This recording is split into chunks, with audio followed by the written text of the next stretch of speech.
dreams. This is the Legion. Teens with dreams, yeah. All I wanna do is me when I grow up. Teens with dreams. You told me that when I'm trying to make. Hold on. I just want to make sure you get it on YouTube. When I grow up, teen with a dream don't get no harder. It's easy once you start. Can you hear me now? No use in running away. Mr. Panting said you got it. Okay. Mic is not on. Yes. Okay. That's better. Okay. Welcome, everybody. I don't know. We got technical difficulties all over the place today. We do. Yeah, we are good. Welcome to Hamilton Radio and Ava's Casual Chat. I'm Ava Holly. We've got wonderful co-host and guests today. So excited to have you guys on. First, let me give shout outs to the Logan brothers, Logan Bros, who did our beautiful intro for Mr. Panting, who is also part of this radio show. However, he has moved out to Florida, so we get him once in a while. Yeah, we always give him a shout out and show him some love. So Mr. Panting Productions, welcome also to Ava's Casual Chat. So today, I want to talk about the journey of our lives. Okay. And I know this hits home with everybody involved today. And before I bring on our special guests, first let me say thank you to our vets who have served and are still serving today. We love you, we appreciate you, and thank you for your service. I don't normally share a lot of this in public, yet I'm going to share a little bit of my recent journey, and then I want you to share your recent journey and you guys to share your journeys. So I own a business called 4A Star, and it's kind of an umbrella over the entertainment industry. And it came about because I spent a lot of years in music and theater, and I was a mobile DJ for 11 years. And did some acting, did some off-Broadway stuff, did some singing, not, just locally, and nothing really was hitting home for me, you know what I mean? And got involved in a lot of different things on top of running my dad's businesses. My dad had a junior department store out in Seaside, New Jersey, and so from running the department store, getting involved in network marketing, and, dabbling in all these different areas, I decided to form an umbrella company to work with indie authors. I mean, I used to write speeches for our political candidates in Seaside when I was a teenager. I used to write a lot of their speeches, so I loved to write. I wrote poetry, which Sherry's very familiar with. And, everything leads you to where you are, as we were talking about recently. So since the pandemic, my husband and I have really been through a lot. And we are looking to move our company into one place. We're opening a bed and breakfast in upstate New York near Ithaca College and Cornell University. And it's been 2.5 years of craziness trying to get into it. Yet we looked at about 11 or 12 properties. We had 6 of them sold right out from under us. And one of them that we spent 1.5 years on wound up selling also out from under us. And story after story after story. Yet we are getting closer every day. So the reason I say all this is because you have to believe in yourself. No matter what you are going through, you have to take the next step. You have to find that motivation, whether it's from one of Geri's poems, whether it's from Anthony's campaign, whether it's from Kevin pushing the way out there. You have to believe in yourself and find the motivation to take the next step. So, with that all said, I want to welcome to Ava's Casual Chat the beautiful, talented, and International Internet Radio Hall of Famer, Geri Petito, who is not... Thank you, sweetie. Not only is she a Radio Hall of Famer, she is a survivor, she is a recovery coach, she's a health coach, she's a vegan chef, and she's a poker aficionado. So she has the fun side too, right? And I want you to share your story. I also want to welcome today, and we are so honored to have you guys, Mr. Anthony Hudson, presidential candidate. We are welcoming you. We are welcoming your campaign manager, Kevin Duncan. Duncan is correct, right? Kevin? Yes, ma'am. All right. We are so excited to have you guys on. So, Yes, ma'am. Kevin, I'm going to talk to you a little first. Tell us what your journey has been like. What was it like getting involved in being on a presidential campaign trail? And give us a little background about that, and you might motivate somebody else out there. So tell us a little bit about you. Well, I never dreamed that I would be getting into politics myself. But over the past few years, with everything that has changed within our government and seeing just how corrupt a lot of the two-party system is, I started looking outside of the two-party system and trying to find a candidate that would actually represent the people and one of our own. The rich politicians and celebrities, they don't live the lifestyle like majority of Americans. And they can't fix the problems that they don't know exist. They can talk about them, but until they live the problems, they can't fix them. And with the passion that Anthony has for our country, for our children, for our borders, for our veterans and everything, and he brings common sense politics to the table. Without the lobbyists, without the corporation backings, and everything. I like that. You're breaking up a little bit, so let's see if we can get you back. Yeah, we have a little. Wait, Kev, hold that thought. Hold Kev. on a second, Kevin. Hold on, Kev. No, nothing he can do about it, he says. All right, Kev, you're a little frozen and breaking up, Kev, so let me... go out and come back in. Yeah, and I'm going to talk to Anthony a little bit, so go out and come back in. Yeah. Kevin. Anthony, you look like you're not frozen, so we hope we have you there. And welcome again to the show. So there's a few things I want to discuss with you, yet I love what Kevin's saying. Me because too. I just love, I love the person over Me the too. party. So I don't think it matters. People before politics. Exactly. That is his slogan. That's it. So Anthony, tell us a little bit of how you got involved, how this has been going for you. Tell us a little bit about your journey. Well, for me, like Kevin, I never thought that politics was a journey that I was going to take. I never thought that, anything that happened in Washington, D.C. would ultimately directly affect my life. And so it just kind of let them do their thing. They run the country. They make decisions for the people. And that was government.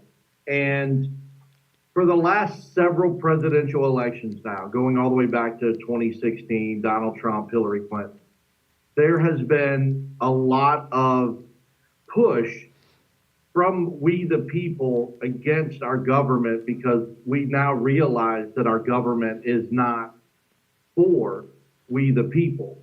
Our government has been kind of pushing its will on the people rather than working for the people. And the people have started getting frustrated and upset and complaining. And I was a victim of that. I was complaining. I was, not happy with what was going on. And July 8th of 2022, I was sitting out on my boat, and it just kind of hit me. And I said, you know what, Anthony, you got to stand up. You've got to be the voice of reason. If you want change in the world, and Gandhi said this, you have to be the change you want to see. I say that all the time. Yep. I've decided to stand up and put the weight of our country on my shoulders and stand up and actually represent the American people, not a political party. If I had my way tomorrow, I would disband the political parties. I would make sure there was no federal funding going to either of these parties, because we need to get back to our grassroots, which was we the people. And in order to do that, I think we have to take a very dramatic step backwards and isolate the parties from politics and start focusing on what we can do together as a society for our best interest. Let us, for a change, make our own decisions when it comes to, measures of governing our country. The people that have been doing it for so long, they've been getting it wrong forever, it seems like, in our lifetime.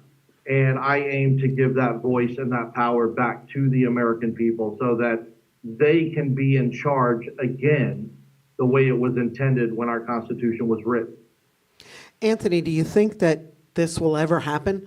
Do you think that there's so much, I don't want to say corruption, but so much. There's so much corruption, there's Ant. so Do you much think this can happen? stuff. Do you think Yes. that can actually happen in our lifetimes?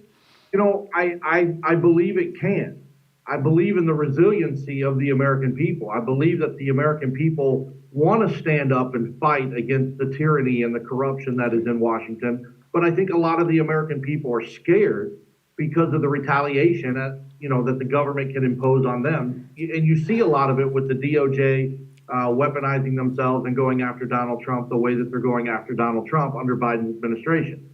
That puts fear in the eyes of the American people. And I think this is all a political tactic to continue to fearmonger over us, so to speak, to make sure that we don't stand up. Because one thing I've been saying recently all over the country is there are many more of us than there are of them, by millions. And if we do stand up together as a society, as a nation, put hatred beside, put race beside, put all these tensions to rest, we could stand up and we could do something so drastic, so dramatic, that it would change the history in this country forever, moving forward. And we like to say that this campaign is a historical campaign. It is. Never before, since the days of George Washington, have we had a common man stand up and run for the most powerful seat in the world. And, we've made some headway. The folks there at Hamilton Radio, Geri Petito, Ruben, Gino, all those guys there have really promoted this campaign. We've had a lot of shows that we put on air there. We've done a meet and greet at Friendly's, which was phenomenal. I loved every minute of it. And I can see that there is a lot of support in New Jersey, both from Democrats and Republicans, learning to listen instead of looking for that R or that D behind someone's name on the ballot. Mm-hmm. They're actually starting to listen and hear the truth from one of their own. And that in itself is a win-win scenario for myself and Kevin and the rest of the folks on this campaign. It is an uphill battle. We're not delusional to think that we're going to run away with a landslide in 24, but we're optimistic that we're building this platform so that we can hit hard in 28 or 32 or 36 or even 2040 when that time comes around to make this happen. And I think we owe it to the young people of today to secure a better life for them, a better quality of life for them tomorrow by doing this now. So that's kind of, in a nutshell, where we've come from and what we're doing, why we're doing. Yeah. Wow. That's a mouthful, right, Jer? Kevin, we have you back. So fill us in on what it's like to be working on this campaign. How are you feeling? Are you feeling energized? And what's that been like for you? Yeah, working on this campaign has been a real eye-opener for me. Learning so much more about everything that's going on in our country and the way that the two-party system has been operating and the changes that we want to bring to the table to the American people to help them create a better quality of life and actually create a government that works for the people instead of the people working to pay the government to not really care for the people. Mm-hmm. We have 37,250 veterans that sleep on the streets at night, just about every single night, that are homeless. But you don't hear any other candidates talk about solutions to help them. We have solutions for that. You don't hear them talk about how they're wanting to protect our children while they're at schools. Well, we have solutions for that. And most candidates call them policies. We don't like to call them policies. We like to call them solutions because it's a solution to the problem that we had that's existing. And by working on this campaign, like I said, it's been an eye opener for me. I've been able to travel and see the corruption and everything that's going on, the crisis really that's going on at the border, our southern border. And it's only escalated. It's escalating. It seems like every month it's getting worse and worse. And with the fentanyl pandemic, basically is what it is, because it's flooding our city streets, and we're losing thousands of people every single day from it. Yeah. And you got to have someone that's strong enough to stand up and push back against these organizations that are bringing it across. And this campaign right here is one that will. My friend used to say there are no problems. There's only unsolved situations. So I want to share something. I have to say I wanna something. get to you. But wait, I have to say something to Kevin, what he just said. Because, Kevin, not only are you 1,000% right, we know that. When I talk to people, I want to throw up. Because it's almost like they would rather pretend this stuff isn't really happening because it's easier for them to not have to worry about it or do anything about it or stand up for themselves.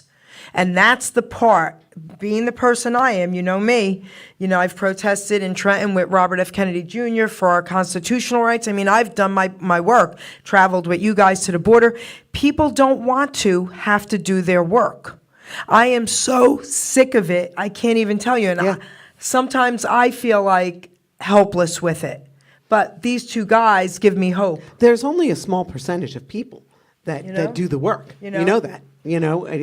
And we all, those of us in these kinds of positions, know that. So you've got, like Anthony said, the weight of the world on your shoulders because you're the one that has to step up and do it. Geri, let's talk a little bit about your journey and how you got to meet Anthony and Kevin and go to the border and all that stuff. So everybody knows that, I wrote a book. I'm not an addict. I'm just an ass. I'd rather be smartest than a dumbass, guys, because 32 years ago, I was a dumbass. And God changed my life because I gave my life to him and said, please change me, God. So when that happened, I wrote the book. 2016, I got the call from Doc G to interview me. And the next was history. He offered me a spot on the radio and blah, blah, blah, right? So I get a call from Doc G, one day, and he says this guy Kevin reached out to him, and he wanted to know if we would promote or cover the stories for this guy, Anthony Hudson. So Doc G's telling me, come on, Geri, you got to do it. And I'm like, I'm not doing nothing until I talk to this guy, Anthony Hudson. This guy, guy. No, that's what I was like, no. So because I'm more conservative. So anyway, long story short, he reaches back out to Kevin.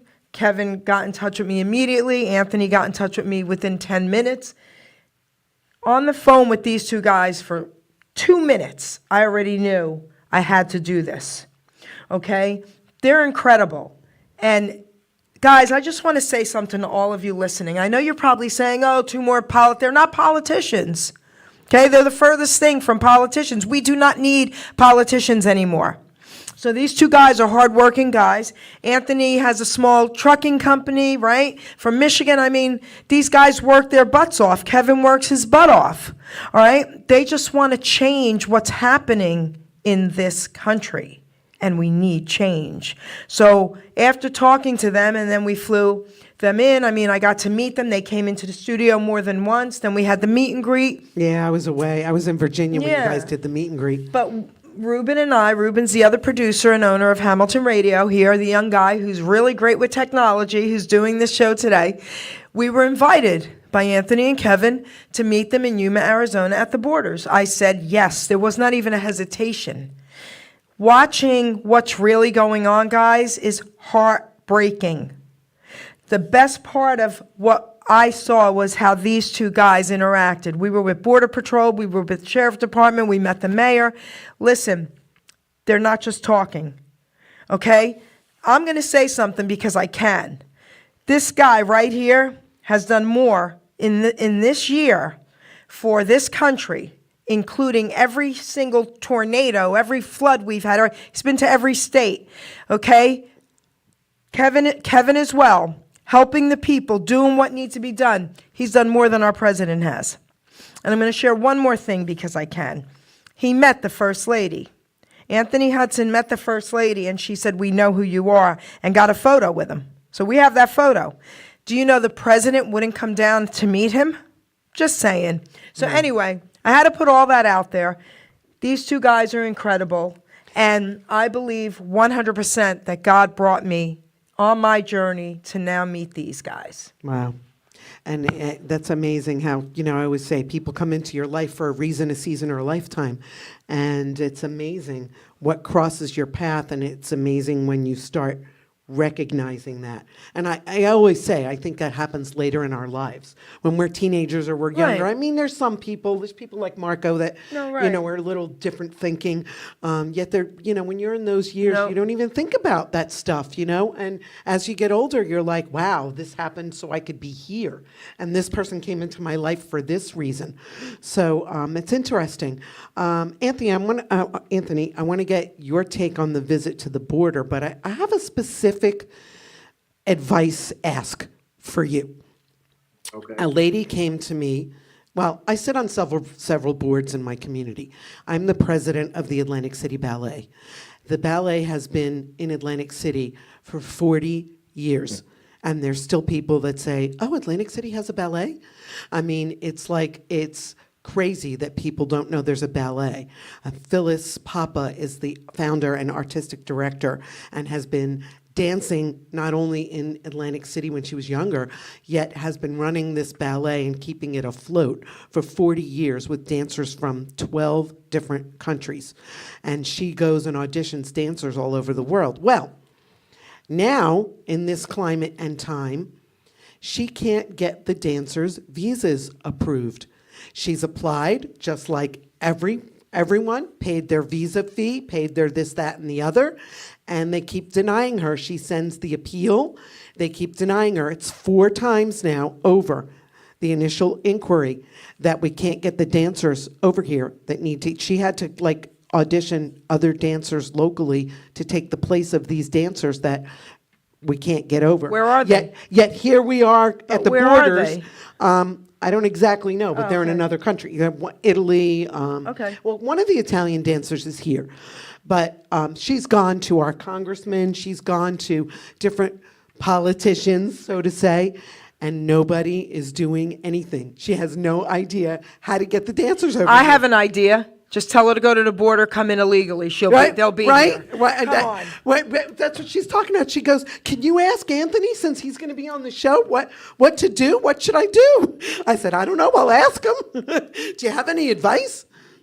I mean, she's doing the right thing as far as what she's supposed to do is reaching out to her congressmen and senators to try and find an answer as to why she can't get these dancers into the country. But, as much as I hate to say it, and I say it with a smile, I agree with Geri too. Yep. If you It's unbelievable, right? It's unbelievable. Like Mexico City and rent a car and take it up to Tijuana and drop the car. That's crazy.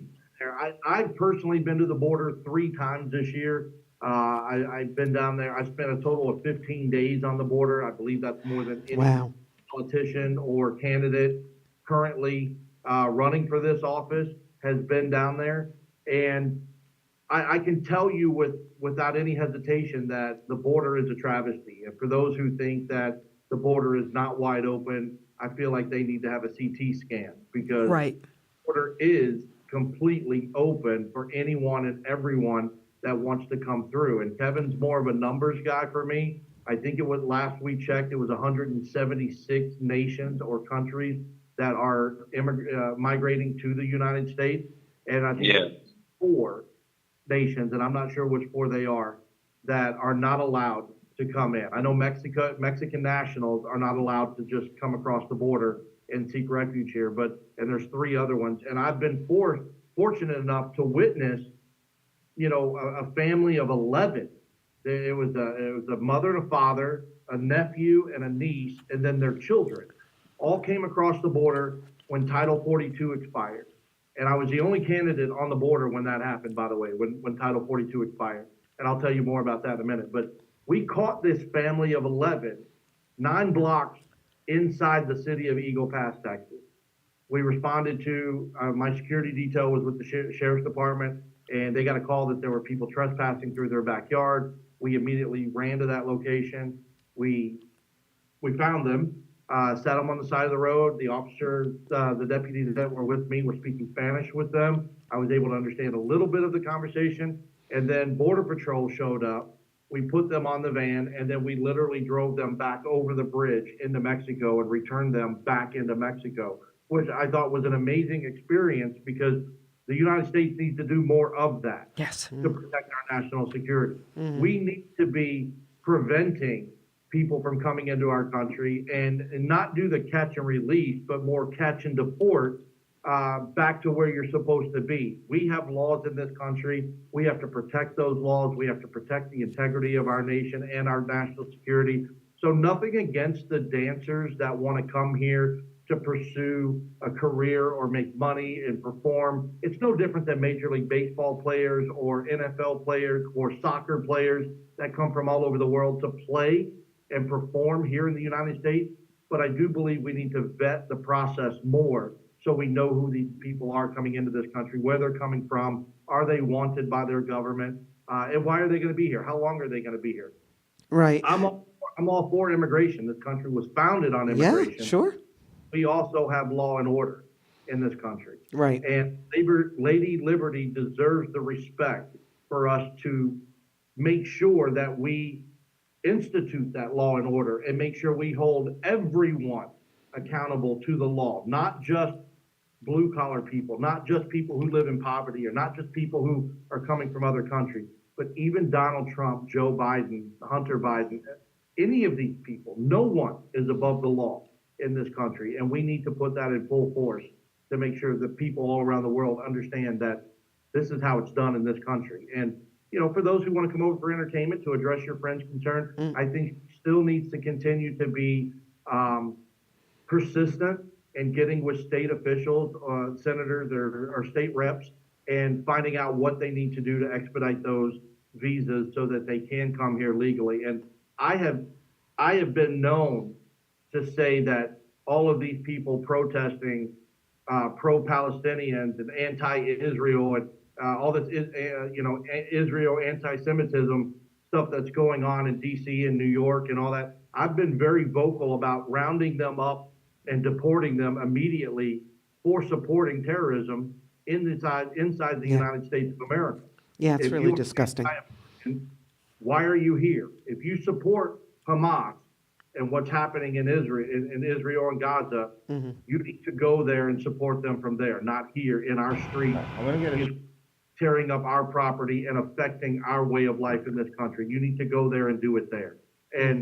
But with that said, I still believe in humanitarian aid and humanitarian acts. But there's a right way and a wrong way to do things. And we need to figure out what the right way is here and institute it and follow it.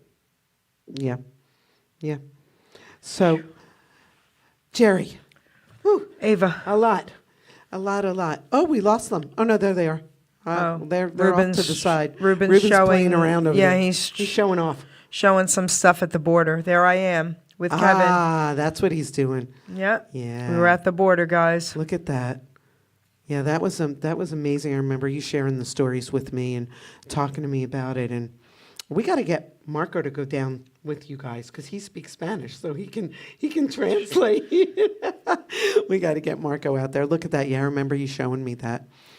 Yeah, Wow. This was around 3:00 in the morning as well. Yep. Kudos to Jerry and Ruben for staying up all day and then trekking out there with us.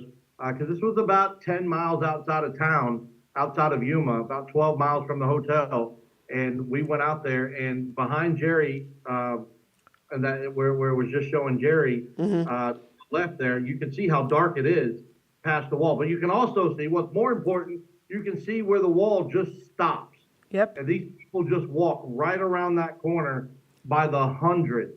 On any given night that we were there, within an hour, we could have seen anywhere from 500 to 1,000 people come around that wall and go through the process of getting put on a bus. And you can see the one Border Patrol agent here that is there well, I think, am I wrong to say, Kevin, that there were maybe 3 or 4 total Border Patrol agents here with all these couple hundred migrants at this particular point? Yeah, that's about right. I mean, there was about 3 or 4 of them there. We didn't see the presence as strong with the Border Patrol at Yuma as we did in Eagle Pass. But Eagle Pass had a little bit better protection, I guess you could say, around the Rio Grande versus what they had at Yuma. Yeah. I remember 4. I didn't see any more than 4 of them. There were a couple times, and just to let the audience understand clearly here, there were a couple times where there were incidences going on where Border Patrol wasn't even at this particular part of the wall, and it was just me, Kevin, Hope, Jerry, and Ruben. There's Hope, standing here with hundreds of migrants coming around the wall. And there's a picture, and I don't know if Ruben has it, but one of these guys smarted off in Spanish, and I understood what he said. And somebody got an amazing picture of me walking toward him, pointing at him, telling him that he has no rights in this country, and if he continued with that attitude, I was going to carry him back across the river to Mexico myself, because none of these people have any rights in this country when they come around the wall like this. They have no protection whatsoever. So people need to understand that also. I know just this past week in Nogales and Calexico, California, they found over $2 million worth of fentanyl. They seized over $2 million worth of fentanyl just in those 2 towns alone this past week. And now you've got, and I think that this whole fentanyl thing is gonna take another twist, because now they're saying that the fentanyl can be crushed and put into a weapon, like a missile, and fired upon the people, and then everyone breathes it in. And this is something that Hamas is threatening to do in Israel. But don't think that the cartels on the southern border aren't listening, because the cartels are getting this fentanyl from China, from the other terrorist organizations, and then they're sneaking it into our country. Basically, it's an attack on the American people when they're, we've had young people, we've had American lives lost due to the fentanyl. So I'm very, very passionate about shutting this down and forcing, even if it's, with fatal force, getting the cartel out of the United States of America, because they too are here illegally, and they are our Hamas to Israel. The cartels have got to be pushed out of this country, and that organization needs to be taught that this is not their home. And if we can be very adamant on this and very strict on these policies, we can get them out of this country. I think we can stop a lot of the travesty that is happening at our border. And these videos, you can see, these kids I think they're just fishing right here off the levee, but that's Mexico. I'm standing here with my security detail. We're talking, you can see the razor wire, but right across that waterway is Mexico. And not too long after this video was shot in this field, there were 4 children that come running across there. One of them, 7-year-old girl whose mother had abandoned her in the Mexican jungle about 30 days prior to her coming up to me at the border here. And here they are right here. She's in the pink. And she was hungry, she was scared, she was tired. She said her father lived in the United States, but didn't know his name, didn't know where he was. And I promise you right now, anyone that's seeing this, I promise you, these 4 children were put into foster homes, and we have no idea what's going on with any of them at this point in time, because that's the way the system works. We need to have better policies or solutions that say, when this young man with the backpack on, or this young girl, when they get put into a sponsor's home, we continue to monitor that child for a period of 18 months so that we know, or longer, so that we know they are enrolled in school, they are getting food, fed. They have a nice place to sleep. We know that they're being taken care of, and they're not being put into the child trafficking wars or the sex trafficking world. To prevent that, we've got to find a way to stop the sex trafficking and the child trafficking in this country. We are one of the leaders in the world when it comes to that, and this is a big part of what's feeding into that organization is children coming across the border on their own at a young age, and we just give them to someone and let it be, and we never follow up with it. We never check on them. There's no records that show that we are maintaining correspondence with these 4 kids, and that to me is the saddest part of the whole. I'm gonna get a shot. Yeah. Geri, you got to see everything with this young girl. So that was the hardest part for me of this Yeah. trip, Kev. And Look at her. listen, So scared. Anthony, when you were hugging her and she was crying and we were telling her everything's going to be okay, that was the hardest part for me with this trip. This is the story I tell to everybody. And here's what Ava, they said, this is what they said, that they didn't even know each other until they started walking. So can you imagine? My granddaughter is 8 years old. Look Yeah, at her yeah. crying on me. Yeah. Okay, can So you sad. imagine? I can't even imagine that being my granddaughter. Yeah.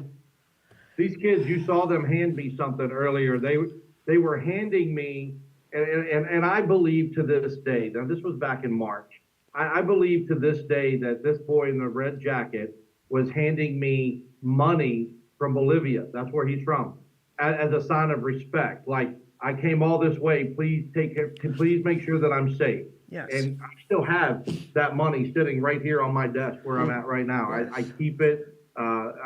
He gave me looks like a $10 bill. And when we go back to showing us, I'll show the $10 bill on the camera. But I think they gave that to us out of respect because they thought that they have to like buy their way into our country. They don't. And, we have him checking his pockets right here because I don't know if you remember previously in the video, he kept his hands in his pockets. Yep. Right. And I told the security guy, I said, listen, take his hands out of his pockets. I don't know what he's got in his pockets, and I'm not going to get blown up here on the Right. side of the wall, because that's where we are. Yeah. We are on the south side of the border wall when this video was shot. It's just hard to watch it. Hard to watch. Imagine And being there. The young man that has the backpack, Yeah. I said to our friend, our sheriff guy right there, he was awesome. I said to him, do you think there's drugs in his backpack? And he said, probably. And I said, I'm a recovery coach. Can I search him? He said, yes. But then I said, but once I search him, if there is drugs, does it end here? He's a child. It doesn't end here. I said, then I'm not touching him. I'm not doing it to him twice. They're children. Right. They're told what they have to do. And they don't this know any is better. heartbreaking. It's crazy. Yep. Yep. Well, hopefully, with your campaign and your commitment to this, things will start to change. It's just so sad to see Well, I all that. promise the American people that we will secure our border. There is no ifs, ands, or buts about it. We will use every resource to the American, every resource possible to make sure that we secure this border. And I know the wall is a deterrent. It's always supposed to have been a deterrent to slow down illegal immigration. We will finish the wall. And I don't care if Joe or Donald or whoever, I don't care who likes it. I don't care if Mexico agrees to pay a portion of it or not. To me, it's a small price to pay to make sure that you, the American people, can sleep easy at night, not having to worry about someone coming through your backyard or breaking into your window and getting into your home. We will put infrared cameras on the border wall, and we will use military drones in the sky so that we can see what's coming from multiple directions up to 250 miles out. And when we get rid of the IRS, we will tell those employees that they have an option. They can take their service pistol and go stand on the border with these border agents, or they can go to work at 7-Eleven. I don't really care what they decide to do. But the fact is, we have got to put manpower on the border, and we have got to show the world that you are no longer just going to walk into this country unscathed and undocumented. it will come to an end when I take the Oval Office. Well, we like the sound of that last part, right? We sure do. So let's talk about something positive now. But you right here, Oh. these pills on the left-hand side, Yep. they were going to put another section of the wall until Joe Biden came in and shut down the order and said, we're going to stop the construction. You can see the boxes. This is where they were going to put the pillars in the ground and continue to run that. And then as far as 6 months back, 6 months ago from now, Joe Biden was auctioning off these parts Okay. for pennies on the dollar. How's To that? sell the parts that we need to finish the wall to other nations or other businesses for pennies on the dollar. And now we've got to order, make, bring in, whatever you want to say, all the material to finish these holes, because these holes are exactly why these people are coming into this country, because they know that wall is not complete and they can't. Right. Just- Do you think the wall will actually stop them? Yes. I'm going to tell you, we witnessed it firsthand. We were at parts of the wall. The walls are so high, and a lot of them have barbed wire, like That's what I huge was gonna ask on you. the Is there tops of barbed them. wire? Listen, you can't get through those walls. You can get through the openings that they have now. Oh, yeah, of course. Okay, so that's what sucks. Yes, absolutely, we need the walls. Listen, I kind of joke about it, tear down the walls, Pink Floyd, No, we need to build up the walls. Okay, absolutely. We were there. So people who want to talk and say BS and but this, but that. No, when you get your butts there and you check it out yourself, then come talk to me. Right? Right? Yeah, the wall is massive. It's 30 feet tall in some areas. Look. It's straight up and down. And at the very top, the last 5 or so feet is steel, and you can't really grab onto it like you can at the bottom. So anyone trying to go up and over the top has a very, very difficult time. It takes a minute. And while that process is taking them a minute to get to the top, we are sending people to that location that are armed that will tell them to get off the wall on that side and not come down the American side. And you can see right here in this video, at the very top of the wall, about the last 6 feet is solid steel. It's flat steel. You can't just grab onto that and climb over. You can't. It's impossible. Wow. So, Anthony, how do you feel that the progression of where you are now is going into the election? How do you feel, about really getting into the race? Let's talk about some positive stuff. What's going on? What's the mission now? Well, right now it is November 12th.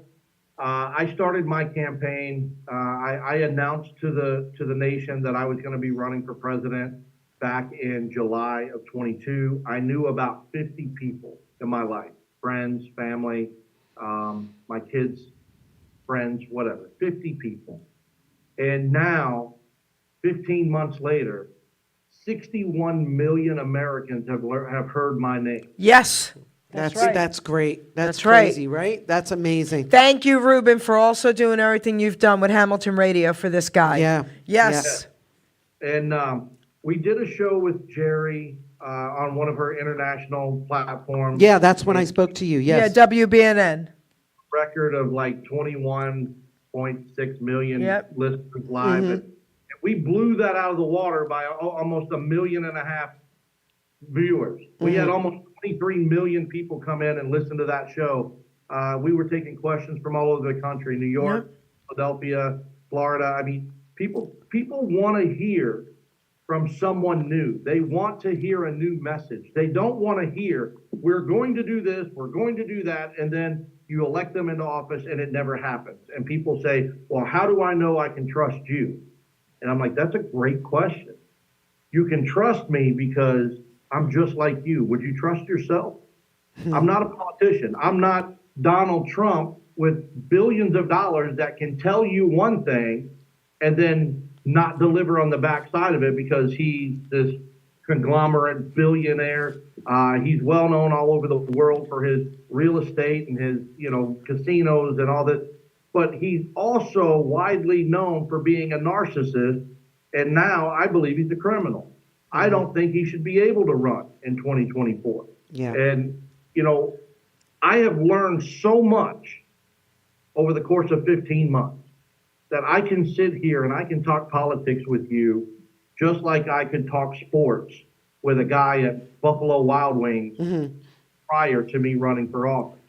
I have spent the majority of my time talking with Kevin, with Chris, with Krista, with Nelson, with all these guys that are on my staff that are all, which by the way are all over the country. And they are all, every single one of them have volunteered their time away from work, away from their families, away from their girlfriends, their boyfriends, or what have you, to dedicate their time to helping me get where I need to be. And someone who volunteers is far more valuable than someone who is paid to do the job. Sure. Right. Our staff has volunteered to get us the recognition, to get us in front of people that we need to be in front of. We have met very powerful people in the last 15 months. As you stated, Jerry, we met Jill Biden in Mississippi, in Rolling Fork, Mississippi. Joe Biden went on national news and said he was in Rolling Stones, Mississippi. Yep. Video stating, while Joe Yep. was in Rolling Stones, Mississippi, Yep. I was in Rolling Fork, Mississippi, with my arm around his wife, telling her, and she knew who I was. Then I went over to Karen Jean-Pierre, whatever her name is, the press secretary for Joe Biden, and did the exact same thing. And she shook my hand and she said, "We're aware." And when you have the First Lady of the United States and the press secretary acknowledge your existence, Yeah. you've come a long way from some podunk town in Michigan where you only knew about 50 people. I've met Matt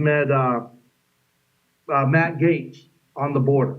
Don't like him, and I really don't care if he likes me.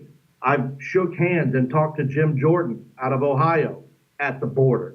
I've met Mr. Fry. I've met congressmen and senators from all over the country, which I never would have thought was possible being a grassroots man in the United States of America. Right. And with, they say, success brings change of attitude.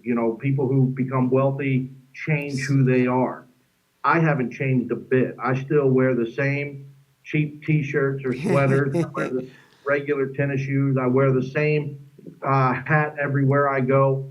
I haven't changed. And I'll leave. We're not done yet, but I'll leave this thought in your mind.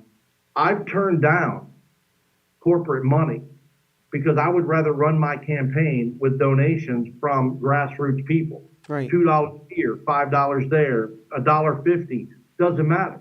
I would rather this be an honest, loyal campaign because $2 in this economy comes from a great place from someone who supports you because they really don't have it to give. Right. I've turned down one of the big three in the automotive industry because they wanted me to pursue or promote electric vehicles in this country. And I listened to the whole spiel.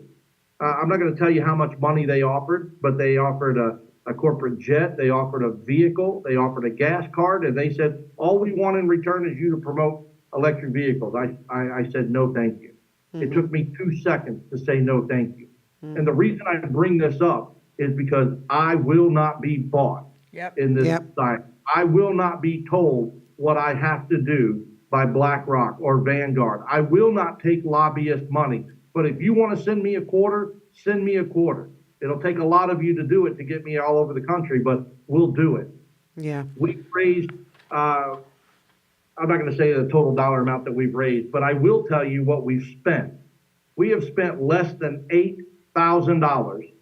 We've traveled to 27 states and flown over 19,000 nautical miles in this country on less than $8,000. There's not a politician alive that can go from Washington, D.C. to Michigan or Florida or Texas or Washington State for less than $8,000 because of what it costs on their personal private jet and their security and their vehicles and all that stuff. Kevin will tell you straight up, we stay in 2-star hotels, 3-star hotels, unless we go to New Jersey and Jerry booked the hotel. Well, that's different. Listen, Right? so I'm going to vouch for these guys. They're going to make me crack up laughing now. But when we went to Arizona, There was a bunch of them. They were all in one room. Okay, 2 beds and a couch, okay? They are so funny. So I said, all right, don't worry. When you guys come, I'm going to put you in this dumpy little thing, But I couldn't do it to them. I couldn't do it to them. But we were laughing. He says to me, oh, did you and Ruben stay in the same room? I said, what are you, nuts? Heck no. I said, they were all in one room, okay? I couldn't do it. We'll have to get him back again, and we'll get him in one of those nice rooms. No, I got him in a nice one here. Yeah. Very nice one in Robbinsville. But, And I tell you that Hamilton Radio has been first class. They really rolled out the red carpet for me when I've come to town. The first time Ruben was tasked with giving me the tour of New York, I was able to see a lot of things on my bucket list that I never thought I'd be able to see. The Statue of Liberty from the Jersey side, which was the better view. The tree's not going up till the 29th. Okay. And then we went to Philly to see the Rocky Steps. We got this guy running up the steps with Ruben with the camera running with him. Funny. That's funny. Well, we're so blessed to have you here, Anthony.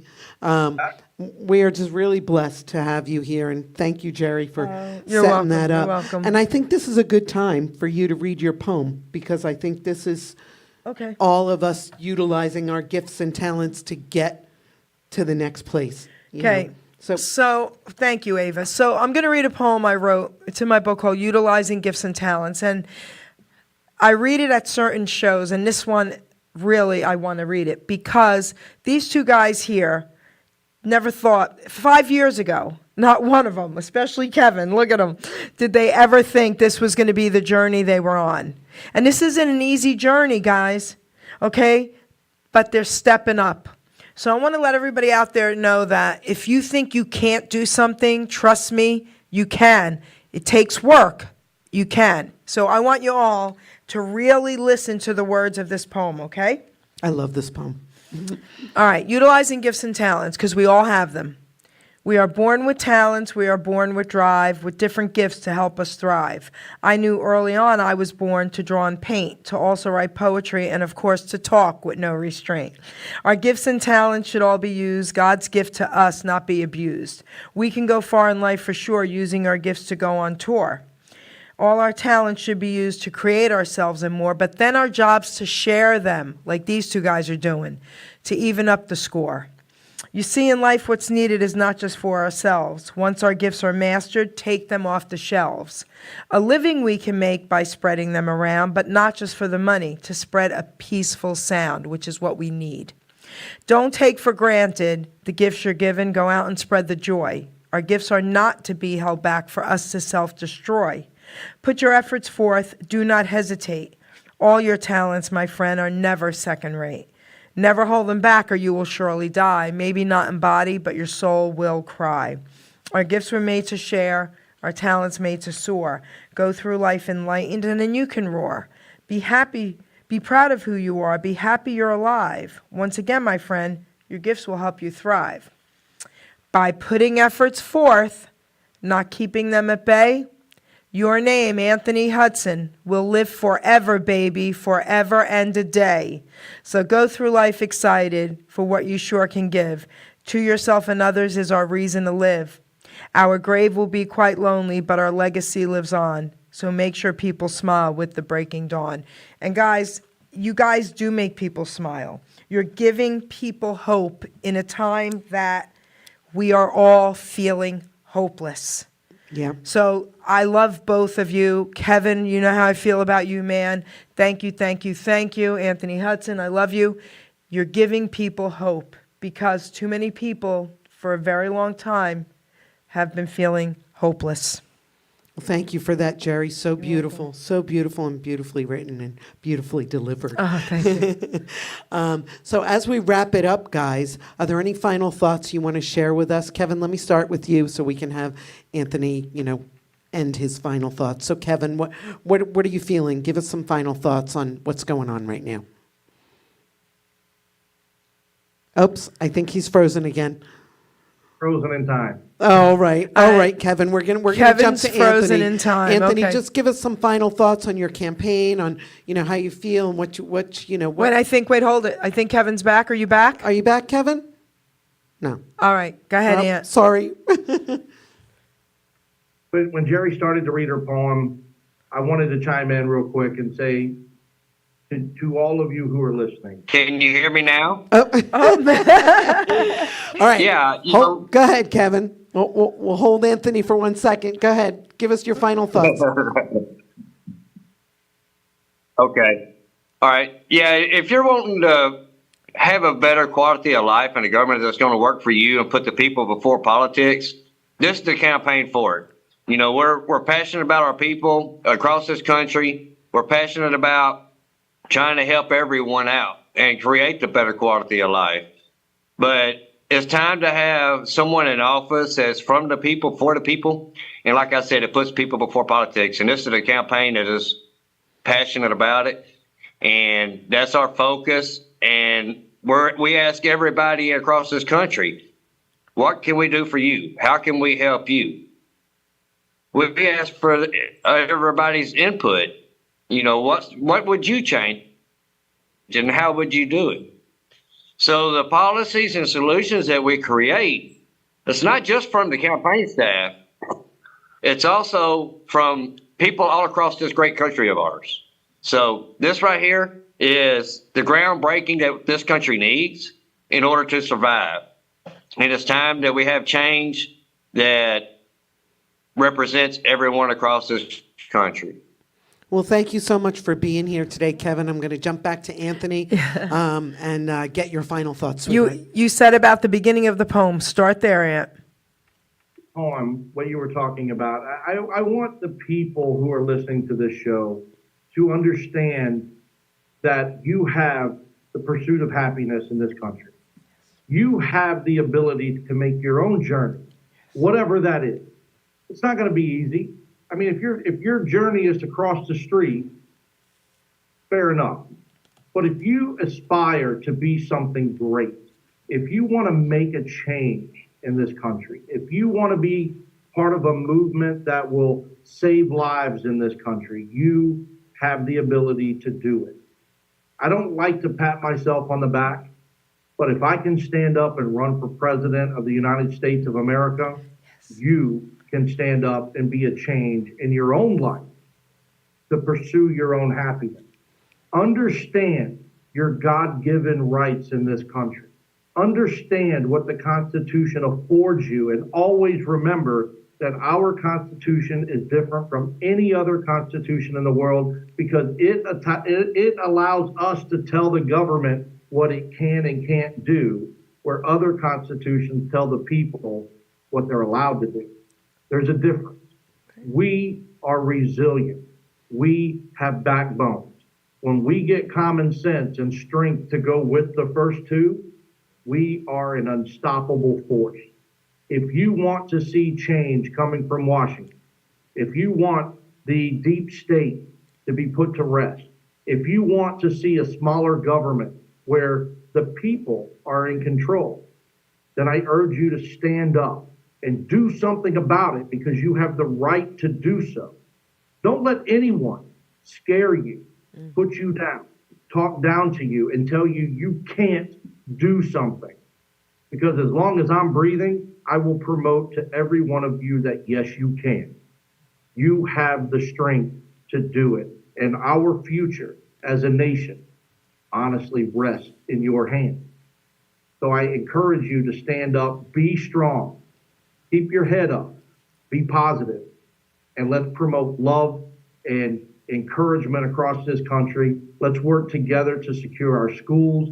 Let's secure our border. Let's get rid of the tyranny and the corruption that's in Washington, and let's all live with a better peace of mind moving forward.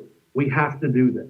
And if I don't win in 2024, I promise you, I will be running again in 28. Heck yeah, baby. Awesome. Awesome. This journey is not for me. It's not about me. It's not about fame and fortune. This journey is about you. And it's about putting you first, making the American people a priority, and start focusing on America first and securing our own backyard. And big piece of information, I have a vice president candidate that I have asked that person has accepted. And in the near future, we will announce that publicly, and I'll do it here on hopefully a Geri Petito show. Yep. Oh, that'd when be we- great. I thought you were going to ask me. Oh, wait. It could be Jerry's show or it could be my show. No, that will be on Jerry's show, baby. That will be on Jerry's show. Well, we so appreciate you being here. I believe he's still talking. I think it's frozen. Yeah. Oh, there we go. Be the press secretary. If anybody can handle the press and keep them in check and answer their questions and shut them up when they're trying to overtalk her, she could do it. And I Yes, think she that- can. Well, thank you so much. I'm so honored from the bottom of my heart. Thank you both for being here. Thank you, Geri, thank for you, being Ava. here.